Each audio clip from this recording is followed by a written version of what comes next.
So I'll turn it over to Neil and he'll tell you about what he's going to read. We've got two stories tonight by Bruce J. Friedman. I didn't know an awful lot about Bruce J. Friedman, and thanks to the internet I know a little bit about him now. Bruce J. Friedman, hailed by many critics as a comic genius, was born in New York City in 1930. He started his versatile career as an editor and magazine and short story writer. Over the years, Friedman has published 8 novels, 4 short story collections, as well as writing half a dozen plays and receiving several screenwriting credits, including Stir Crazy, Dr. Detroit, and Splash, which won an Academy Award nomination for the Best Original Screenplay, etc., etc. To list some of his works here. The collected short fiction by Bruce J. Friedman, which is the book that I have here, that I took the stories from, was published in 1997, contains 57 of his stories, and Even the Rhinos Were Nymphos, a collection of Friedman's best non-fiction, was published in 2000. 2 stories tonight, both pretty short stories. Total running time is about 35 to 40 minutes. Editorial note on this first one, a bok is an antelope. Are we sitting comfortably? Yeah.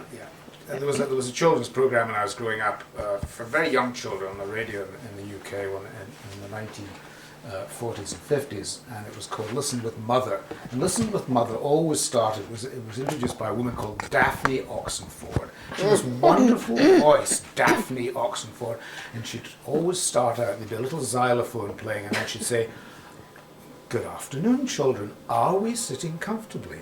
Then we'll begin. Then she'd tell stories. So anyway, are we sitting comfortably? Having established that a bok is an antelope, the mission is this first little story. He was a small, brisk-looking man whose slender form seemed crowded with power.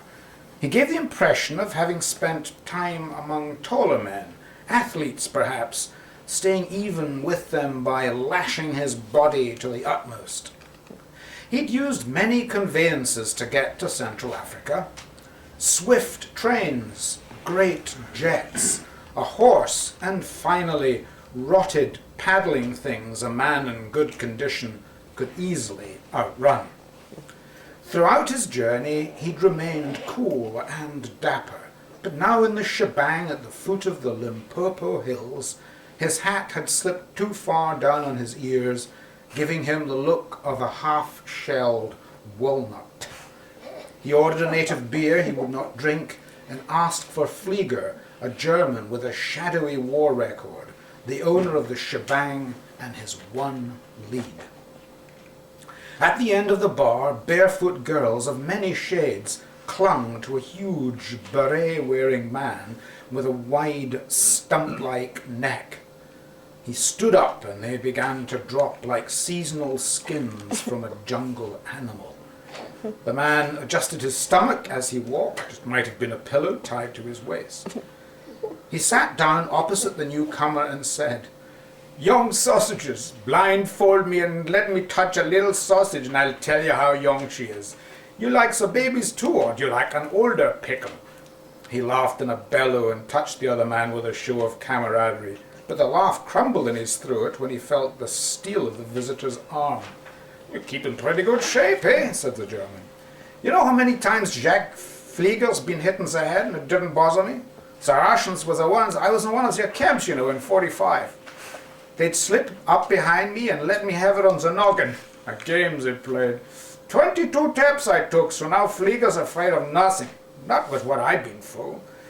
Anyone who doesn't behave in my place, I clean him right up. I move fast for a big man. Karate." He cut the air with some swift chops at a phantom opponent. But when he met the other man's gaze, he slapped his wet neck with a handkerchief and whispered hoarsely, "All right, what do you want? Why are you here?" The small man used the beer not for thirst, but as a lip wetter. "I want to take a Sharp's Griesbach. It has to be tomorrow." "A Cape Griesbach, you mean? There are no Sharps left." "A Sharps," said the other man. "It has to be a Sharps."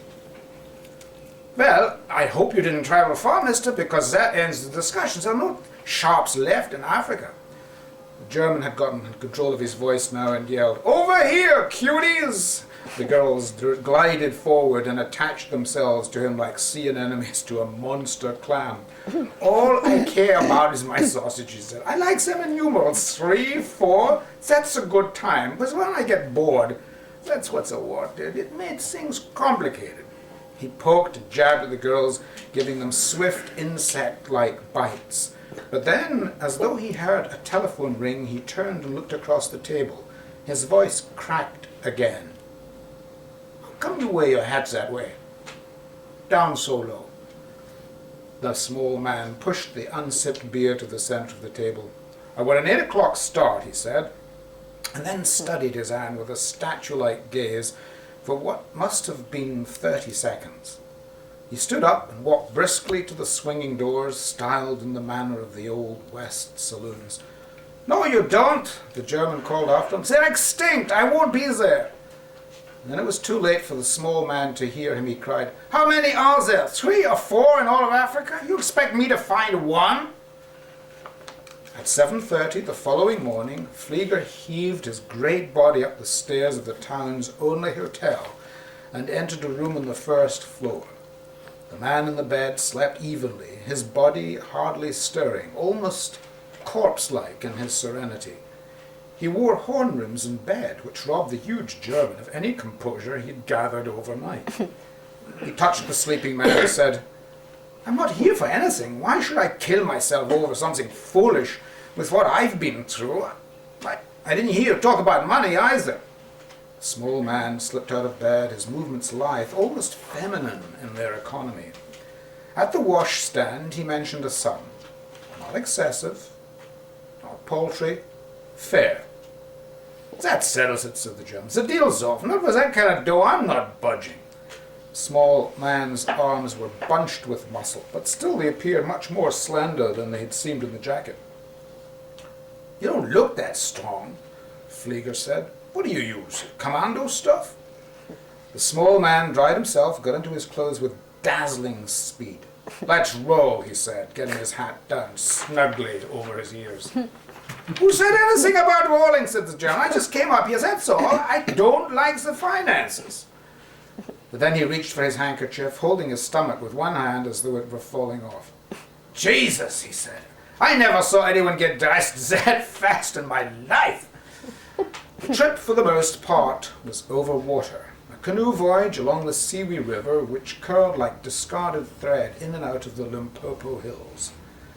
The German told earthy Bavarian tavern jokes until the small man finally laughed at a weak one, a short, discolored exultation of nose breath. He showed his teeth, too, for the first time, and Flieger's next gag went sour in his throat. Out beyond the Limpopos, they came to level jungle, and the German beached the canoe. "Pafuri country," he said. "Don't get excited. It's not a whole tribe, just a dozen guys and a few young sausages to keep them happy. They're good hunters, though. The chief will laugh in my face when I tell him what you're after." The other man stepped out of the canoe and stretched his arms, the German falling back as though to protect himself. "What's up?" asked the small man. "Nothing," said the German. "Nerves. I thought you were finally coming for me. It wouldn't have surprised me a bit." The chief of the Pafuris lived in a shack littered with dozens of old soup cans. He leaned against an antique stove, wearing GI surplus khakis and carrying a spear. "Tell him how ridiculous it is, Soko," said the German. "He wants a Sharp's greasebox. He wouldn't believe me." The small man had not looked once at the chief. Dapper in a business suit, he prowled around the shack like a college grad exterminator, finally snapped open a can of beans and ate them cold. "I like his stylishness," said the chief of the resonance. "I will help that man." "Everybody's buddies in the jungle," said Flieger, patting the small man's back as the trio cut their way through the underbrush. The small man bristled and the German drew his hand away as though he touched a stove. "Well, suit yourself," said the German. And then the Pafuri chief motioned for them to get down and be quiet. They'd come to the edge of a clearing where small animals ducked their snouts into a pond. Steenbocks, Bontebocks, Klipspringers. There's a Cape Griesbach, whispered the German. But like I said, no Sharp's Griesbach. It'll be a blue moon before you see one too. Shut up, Kraut, said the Pafuri chief. We'll get the man what he desires. Hours later, a small, shy, deer-like animal with an old man's thatch of white hair appeared at the pond, the other animals scattering. Jesus, said the German, I'll be a monkey's uncle. Shh, said the chief, raising his spear. The small man darted forward and caught his arm. Alive, he said, or it's no go. Oh, stylish, said the chief with admiration. He narrowed his eyes and then leaped forward toward the pond, the small animal flashing away in a swirl of underbrush. I'm cat-like for a big man, said the German, and flew off after the chief. Both men returned empty-handed, the chief's head hanging. Oh, a Sharp's Griesbach is worse than Mr. Snake, he said. You can't hardly hold him.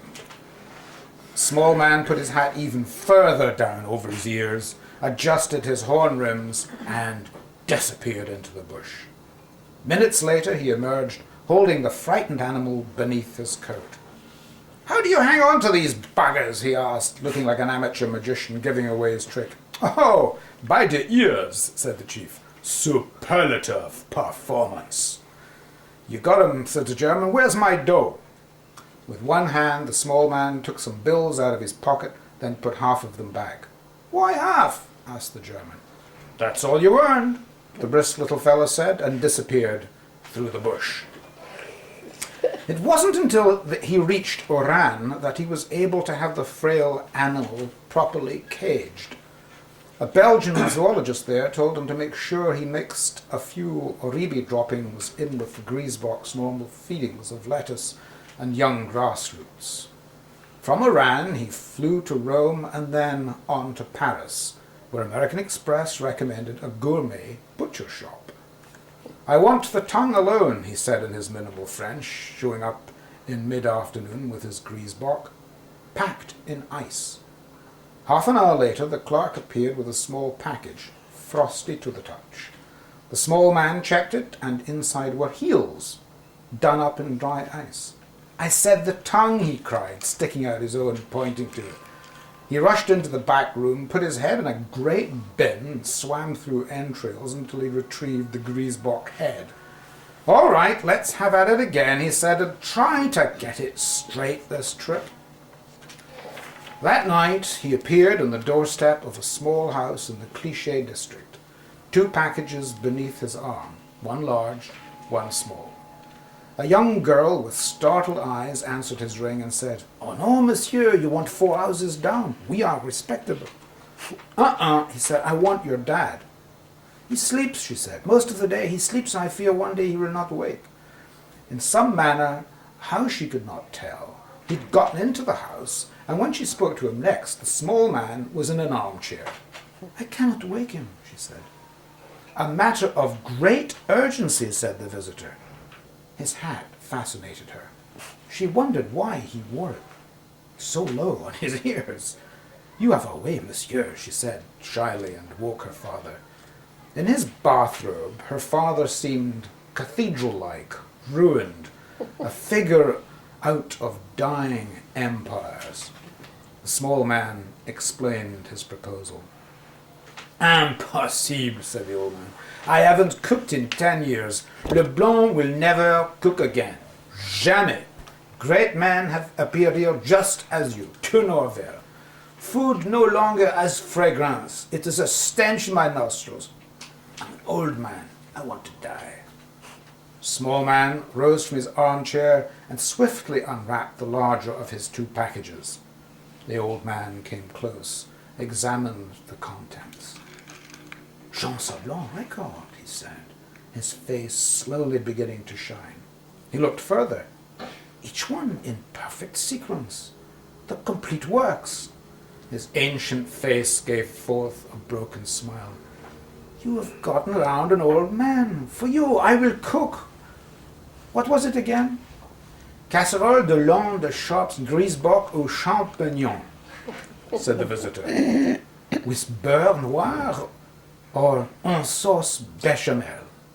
1 second, Papa, said the visitor, pulling a small notepaper from his wallet. He studied it, looked up and said, en sauce bechamel. You have the Griesbach tongue? On ice, said the small man, producing the second package. Jeanette, hollered the old chef, rolling up his bathroom sleeves and rubbing his dried hands. My pots! At noon the next day, suit freshly pressed and shoes polished to a blinding shine, the small, compactly built man hopped down the ramp of his Paris-New York jet and waited several hours for another that was to whisk him from Kennedy Airport to Chicago.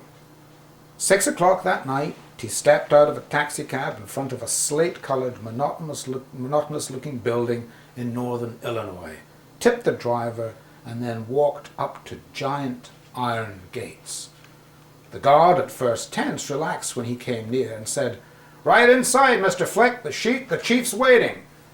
Minutes later, the warden of Joliet Prison charged forward to meet him, pumped his hand, and then sat back and said, "How'd it go?" "Look for yourself," said the new arrival, pointing to a neatly wrapped box alongside his luggage. "Casserole of Sharp's Griesbach tongue with mushrooms in bechamel sauce." "I'm not even going to look," said the warden. He rang for a guard, pointed to the box and said, "Okay, rush that up to the death house and tell him to heat it up. Good work, Flick. And let's hope the next joker is a steak and apple pie man."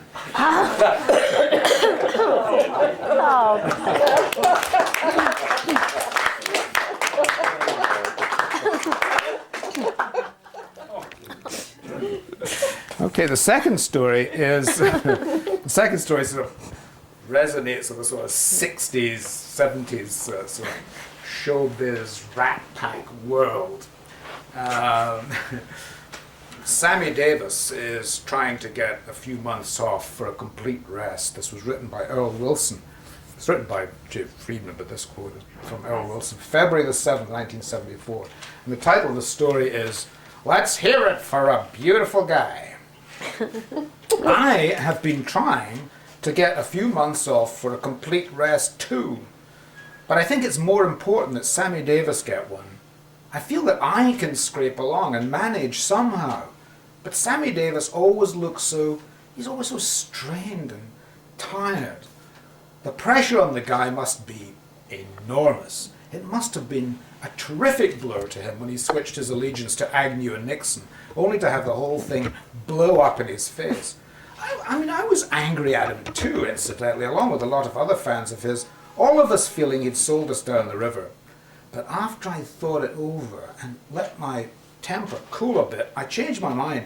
I actually found myself standing up for him, saying, I would bet anything that Agnew and Nixon had made some secret promises to Sammy about easing the situation of blacks, ones that the public doesn't know about. Otherwise, there was no way he would have thrown in his lot with that crowd. In any case, I would forgive the guy just about anything. How can I feel any other way when I think of the pleasure he's given me over the years? Dancing, clowning around, wrenching those songs out of that wiry little body, always giving his all, no matter what the composition of the audience. Those years of struggle with the Will Maston trio, and then finally making it, only to find marital strife staring him in the face. None of us will ever be able to calculate what it took out of him each time he had a falling out with Frank. Is there any doubt who Dean and Joy sided with on those occasions? You can be sure Peter Lawford didn't run over to Sammy to give him any solace. And does anyone ever stop to consider the spiritual torment he must have suffered when he made the switch to Judaism? I don't even want to talk about the eye. So if anyone in the world does, he certainly deserves a few months off for a complete rest. Somehow, I have the feeling that if I met Sammy, I could break through his agents and that entourage of his and convince him that he ought to take it off with me and get the complete rest he deserves. I don't want any 10%. I don't want any glory. I just feel I owe it to him. Sure, he's got commitments, But once and for all, he's going to stop and consider it's one time around. And no one can keep up that pace of his forever. Well, the first thing I'd do is I'd get him out of Vegas. There's absolutely no way he can get a few months' rest in that sanatorium. I'd get him away from Vegas, and I would certainly steer clear of Palm Springs. Imagine him riding down Bob Hope Drive and checking into a hotel in the Springs for a rest.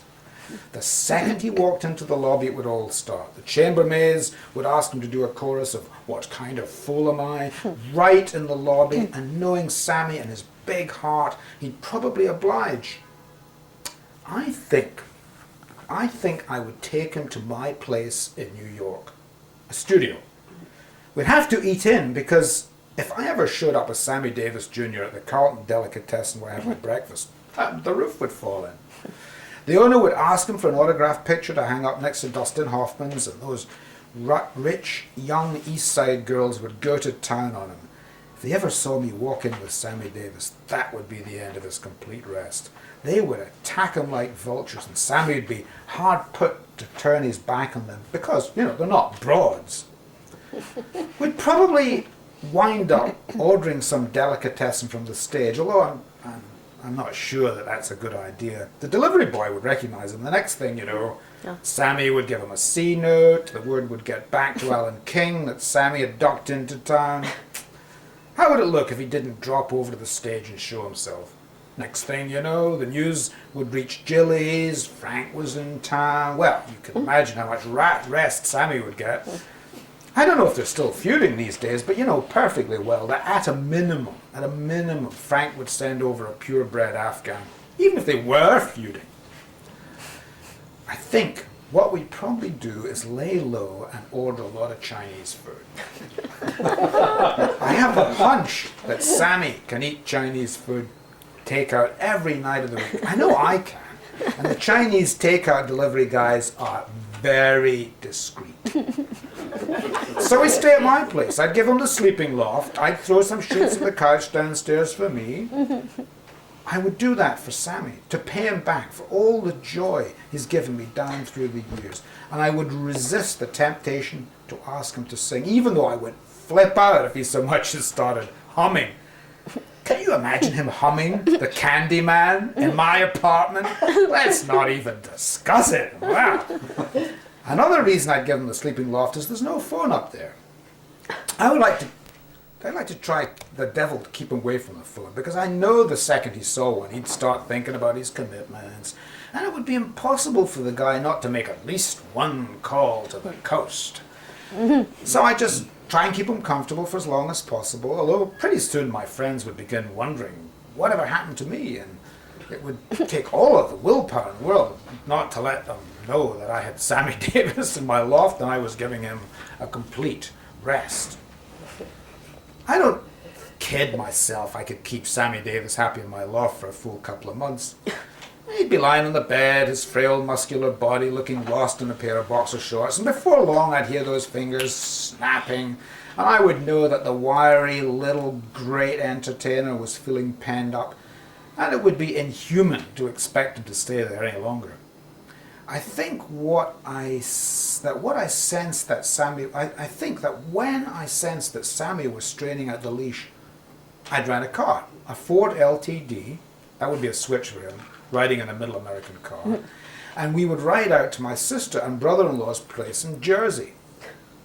He'd probably huddle down in the seat, but somehow I have the feeling that people in passing cars, they'd spot it. We'd be lucky if they didn't crash into telephone poles. And if I know Sammy, whenever someone recognized him, he wouldn't be able to risk taking off his shades and graciously blowing him a kiss. Hey, babe. The reason I would take Sammy to my sister and brother-in-law house is because they're simple people. Wouldn't hassle him, especially my brother-in-law. My sister would stand there with her hands on her hips, and when she saw me get out of the Ford with Sammy, she would cluck her tongue and say, there goes my crazy brother again. But she would appear calm on the surface, even though she'd be fainting dead away on the inside. She would say something like, oh my God, I didn't even clean the floors.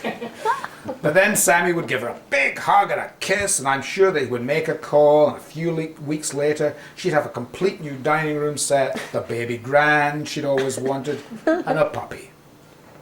She would put Sammy up in her son's room, he was away at graduate school, saying she wished he had something better, but he would say, "Honey, this is just perfect."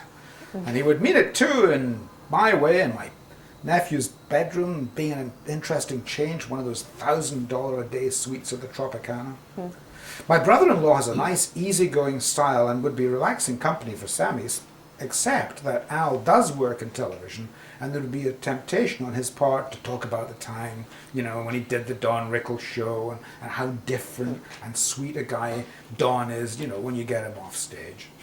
If I know Sammy, he would place a call to CBS, no urging from any of us, and see to it that Al got to work on his next special. If the network couldn't do it, a little thing like that for him, the hell with him. He would get himself another network. Sammy's that kind of guy.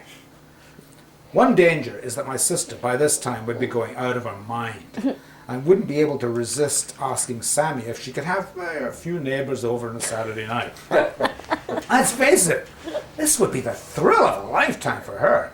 I would intercede right there because it wouldn't be fair to the guy. But if I know Sammy, he would tell her, "Honey, you go right ahead." She would have a mixed group over, Italians, an Irish couple, some Jews, about 12 people, tops. And she would wind up having the evening catered, which of course would lead to a commotion when she tried to pay for the stuff. No way Sammy would let her do that. He would buy the whole delicatessen, give the delivery guy a C-note, and probably throw in an autographed glossy without being asked. Everyone at the party would pretend to be casual, as if Sammy Davis Jr. weren't there. But before long, the Irish space salesman's wife, my sister's crazy friend, and what a flirt she is, would somehow manage to ask him to sing. And imagine Sammy saying no in a situation like that. Everyone would say, "Just one song." But the big-hearted son of a gun would wind up doing his entire repertoire, probably putting out every bit as much as he does when he opens at the Sands. He would do it all. The Candyman, What Kind of Fool Am I, tap dance, play the drums with chopsticks on an end table, do some riffs on my nephew's old trumpet, and work himself into exhaustion. The sweat would be pouring out of him, and he would top the whole thing off with, "This is my life, and I don't give a damn." Of course, his agents on the coast would pass out cold if they ever got wind of the way he was putting out for 12 nobodies in Jersey. But as for Sammy, he never did anything he didn't know anything about halfway measures. He either works or he doesn't, and he would use every ounce of energy in that courageous little showbiz body of his to see that his sister's friends, that mixed group of Italians, Irish and Jews, had a night they'd never forget as long as they lived. Of course, that would blow the 2 months of complete rest. I'd have to get him out of Jersey fast. By the time, frankly, I'd be running out of options. Once in a while, I popped down to Puerto Rico for a 3 or 4 day holiday, but let's face it, if I showed up in San Juan with Sammy, first thing you know, we would be hounded by broads, catching the show at the Flamboyant, and Dick Shawn would be asking Sammy to hop up on stage and do a medley for Mr. Wonderful. He was really something in that show, battling Jack Carter tooth and nail, but too gracious to use his bigger name to advantage. Another possibility would be to take Sammy out to see a professor friend of mine who teaches modern lit at San Francisco State and would be only too happy to take us in. That would represent a complete change for Sammy, a college campus. But as soon as the school got wind that he was around, I'll bet you, 10 to 1, they'd ask him to speak either to a film class or the drama department or even a political science group. He would wind up shocking them with his expertise on the Founding Fathers and the philosophy behind the Bill of Rights. The guy reads. I'm not talking about Betty Davis' story. Anyone who sells Sammy Davis short as an intellectual is taking his life in his hands. In the end, Sammy and I would probably end up in Vermont, where a financial consultant friend of mine has a cabin he never uses. He always says to me, "It's there, for God's sake, use it." So I'd take Sammy up there, away from it all, but I wouldn't tell the financial consultant who I was taking, because the second he heard it was Sammy Davis Jr., he'd want to come along. Sammy and I would start out by going into town for a week's worth of supplies at the general store. And then we'd hole up in the cabin. I'm not too good at mechanical things, but we'd be sort of roughing it. And there wouldn't be much to do except chop some firewood, which I would take care of while Sammy was getting his complete rest. I don't know how long we'd last in Vermont. Frankly, I worry after a little while about being able to keep him entertained.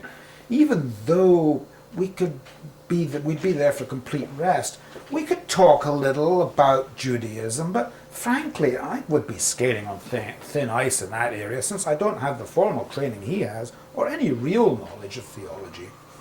The Vermont woods would probably start us batting around theories about, mystery of existence. But to tell the truth, I'd be a little bit out of my depth in that department too. He's had so much experience on panel shows, and I would just soon not go one-on-one with him on that topic. Let's not kid around. I would get tense after a while, and Sammy, well, he'd feel it too. He'd be too good a guy to let on that he was bored, but pretty soon he would start, snapping those fingers and batting out tunes in the back of an old Saturday Evening Post or something, and I would crack after a while and say, Sammy, I tried my best to supply you with a couple of months of complete rest, but, I'm running out of gas.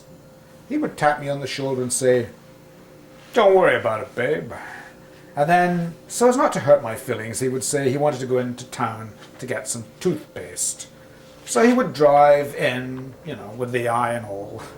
And I know damn well the first thing he would do is call his agents on the coast and ask them to read him the New York to LA column of a few varieties.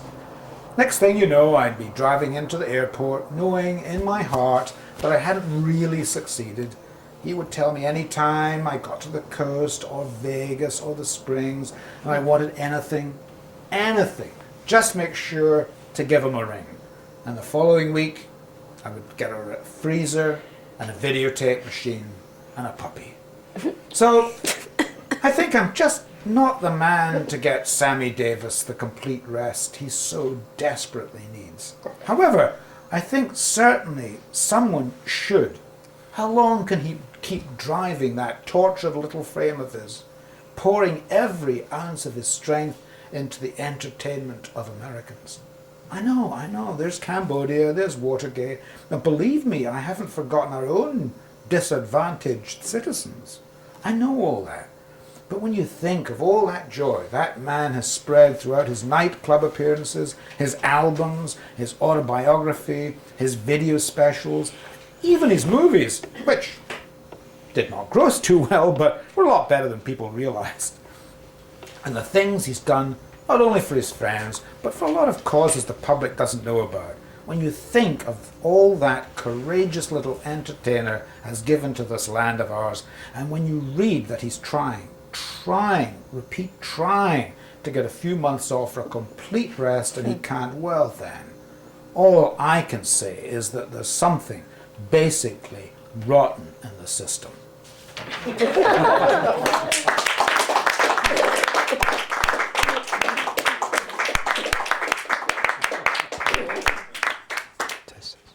Open for business.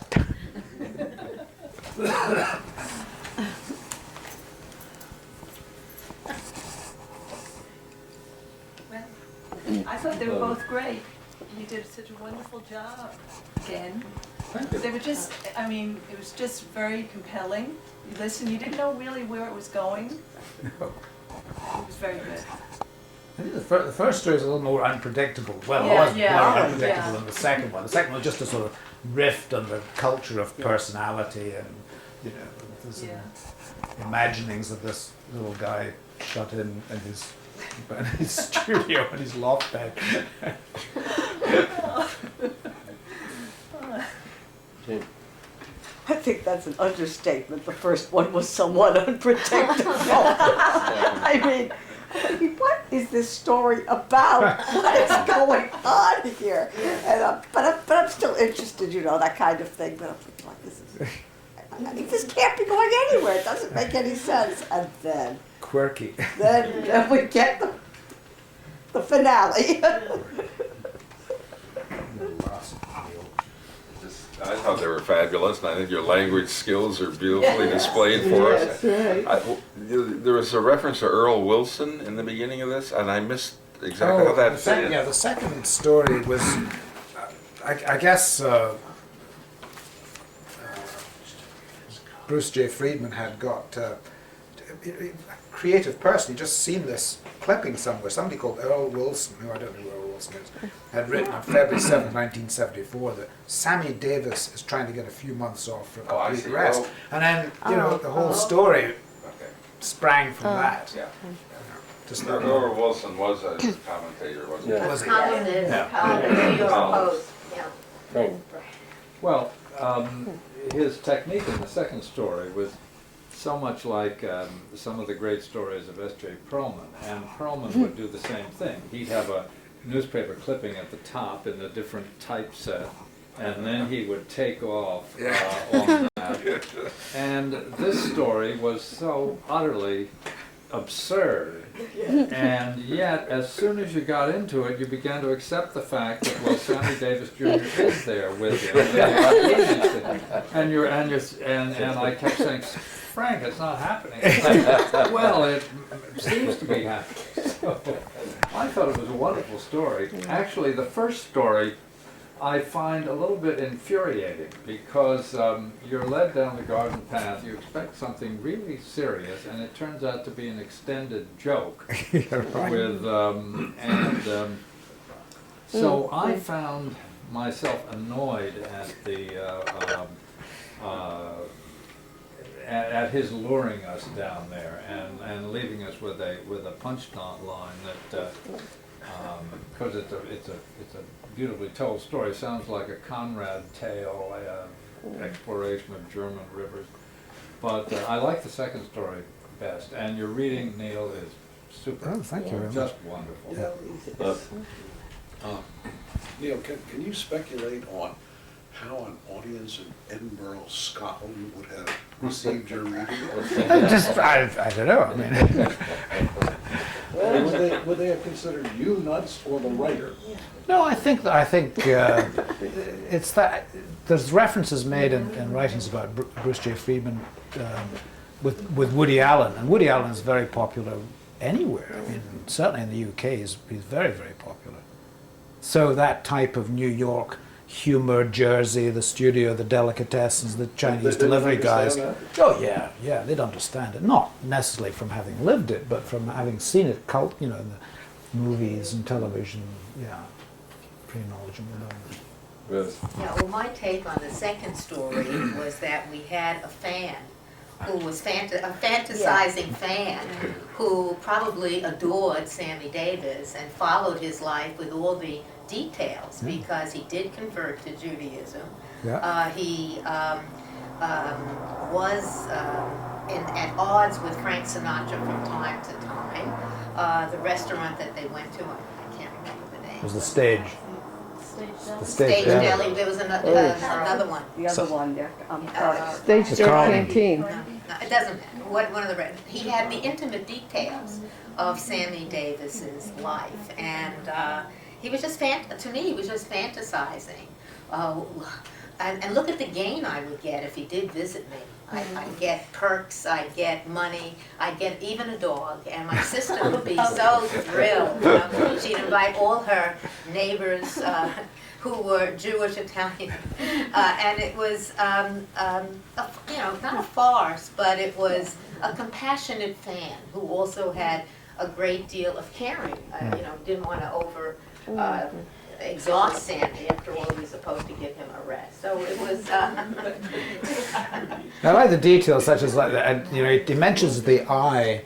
He mentions the eye at the beginning, and then he says, "Well, after he's been trapped in this cabin in Vermont for a while, he'd drive into town to get some toothpaste with the eye and all."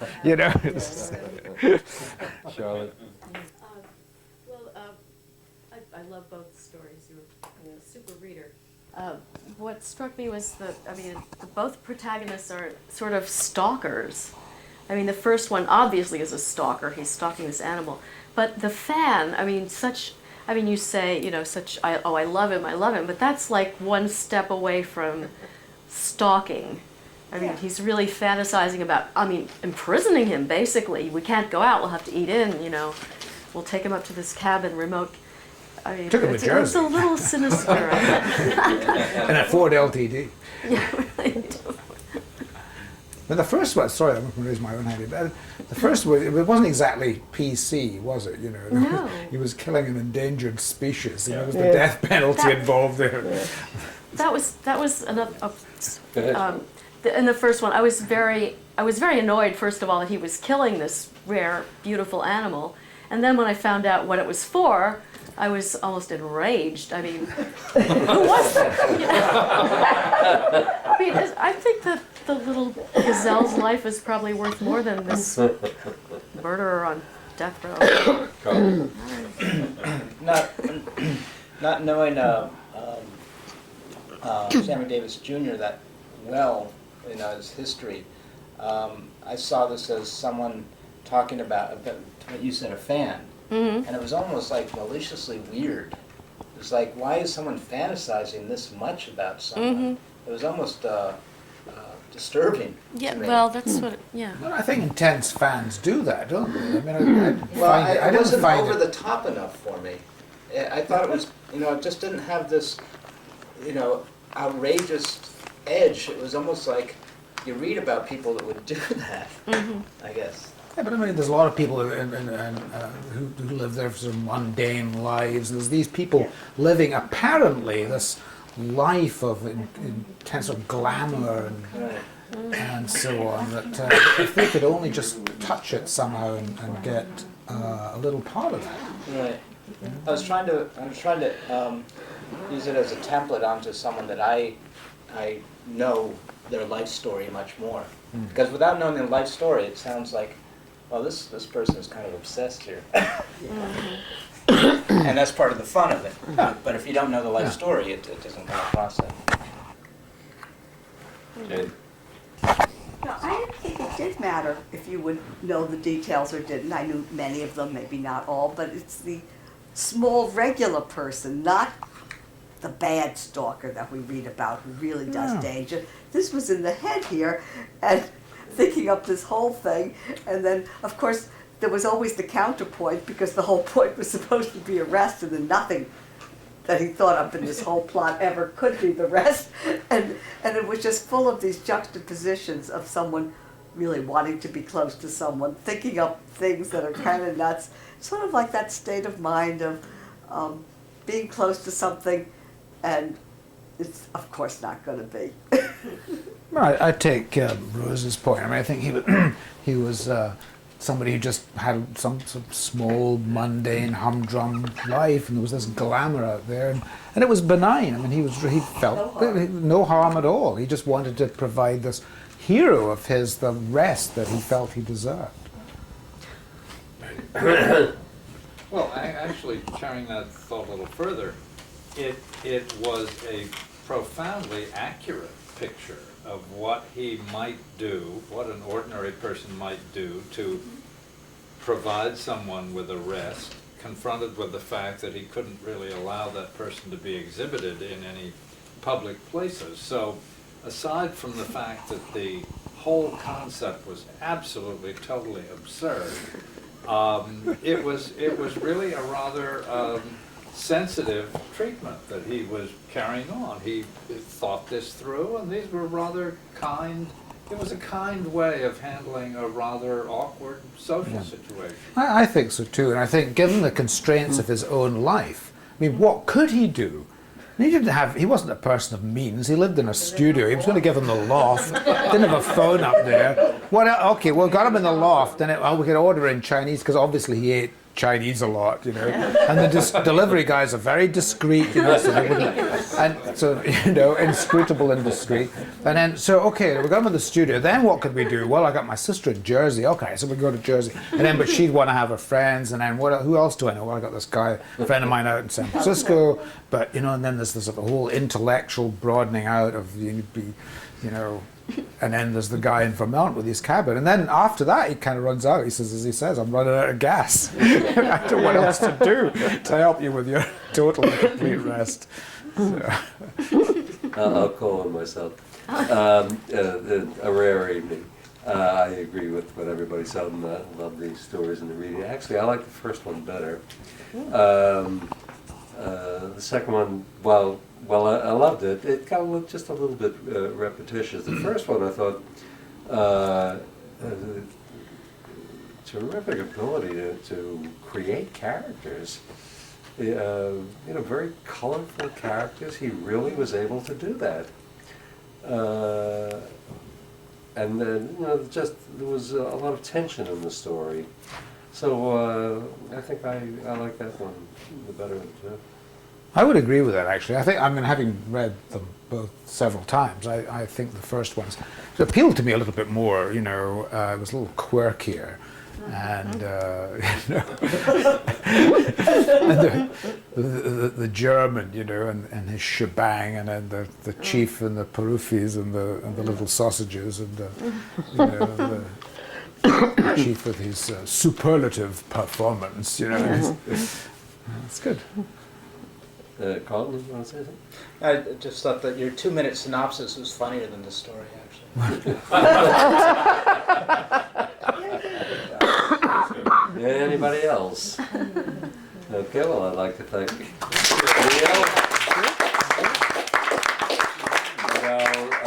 Our reader next week is going to be Judy Chang, who's going to be reading Ministers of Grace by Saki, who is actually H.H. Monroe.